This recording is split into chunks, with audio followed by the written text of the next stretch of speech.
wabarakatuh. Yang berhormat Datuk Seri, tuan-tuan, puan-puan yang sekalian.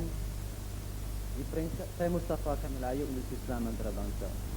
Di peringkat awal ucapan yang berhormat tuan-tuan tadi, saya ingin ditekankan soal kualiti bangsa kita. Datuk Seri selalu mengungkapkan soal kemampanan, soal daya saing, daya juang bangsa kita. Dan untuk itu saya fikir satu persoalan yang selalu disensitifkan oleh teman-teman bangsa lain kita adalah soal privilege, soal keistimewaan yang ada pada bangsa kita, yang walaupun boleh terjustifikasikan soal keistimewaan kita ada itu, tetapi ia dari masa ke masa terus dipersoalkan.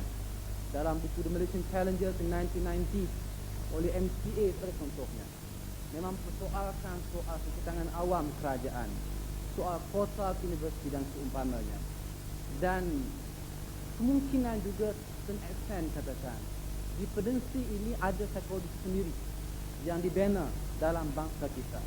Rasa complacent, rasa contentment yang kita bincangkan semalam.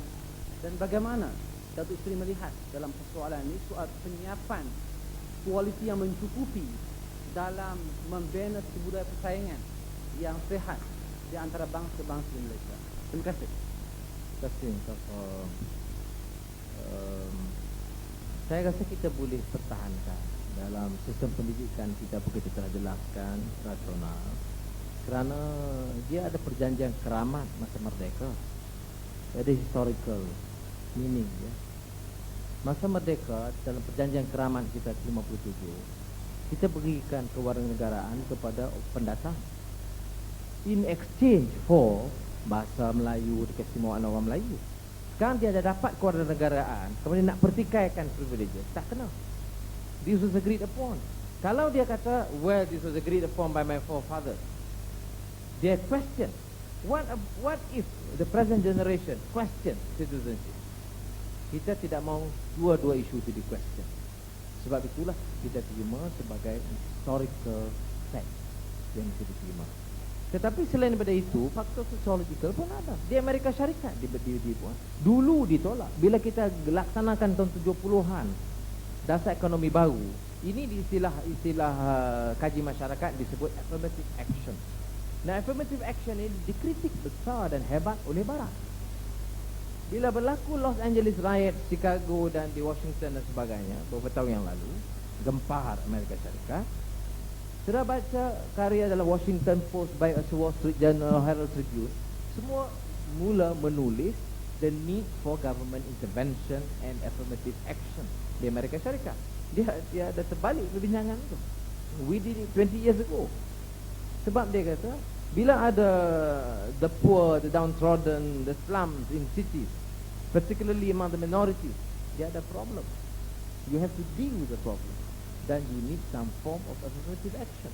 Orang kulit hitam dijadikan slave ratusan tahun.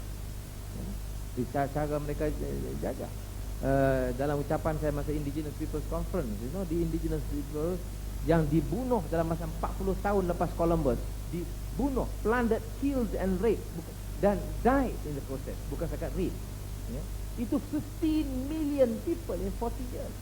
15 juta dibunuh oleh orang Eropah dalam tempoh 40 tahun setelah Columbus.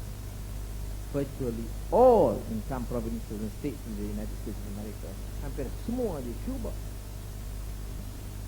Now after all this, mean to say, dia tak boleh berikan apa-apa form of assistance untuk dia bangun semula. Tidak boleh.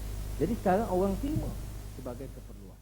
Sebab itulah dalam tahun 1990 dasar pembangunan nasional, kerajaan akan buat adjustment. Yes, we will help, tapi we will help those yang qualify. We will help those yang ada keupayaan. Kita tak tolong asalkan dia nama Melayu, dia nak berniaga, saya tolong. No. Dia nama Melayu, dia nampak ada kebolehan, dia besar, dia kaya, never mind, we will help.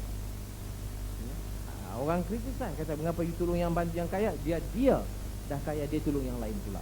But it is safer for us to help those yang ada capacity to excel dan yang mediocre, yang malas. Kadang dia datuk, dia tantri, dia pakai nama dia saja, dia berniaga. Lebih baiklah cari Yang datuk ke Tan Sri atau tak datuk ke Tan Sri pun, tapi yang ada capacity meniaga we have. And kita very clear dalam policy kita. Tidak jadi masalah kalau kita tolong umpamanya, oh you tolong ni, dia ni dah besar, tak timbul. Kerana kita tolong kerana dia ada keupayaan. This is the stated policy yang kita adjust daripada dulu. Dulu Dewan Perniagaan Melayu dan semuanya bantah ni kalau macam ni, kerana dia kata semua orang mesti dapat habuan. Yang boleh pun dapat habuan, yang tak boleh pun dapat habuan, yang rajin pun dapat habuan, yang malas pun dapat habuan. Sekarang you perform, you dapat habuan, you tak perform, sorry. Ini vendor ski dan telekom, PNB, Petronas buat dengan Treasury. Kita kata we will only select those yang ada track record yang baik atau yang ada keupayaan. Kalau tidak, kita tak pilih. Kerana affirmative action ini tidak boleh melahirkan dependency syndrome dan mediocrity. Jadi ini pandangan saya.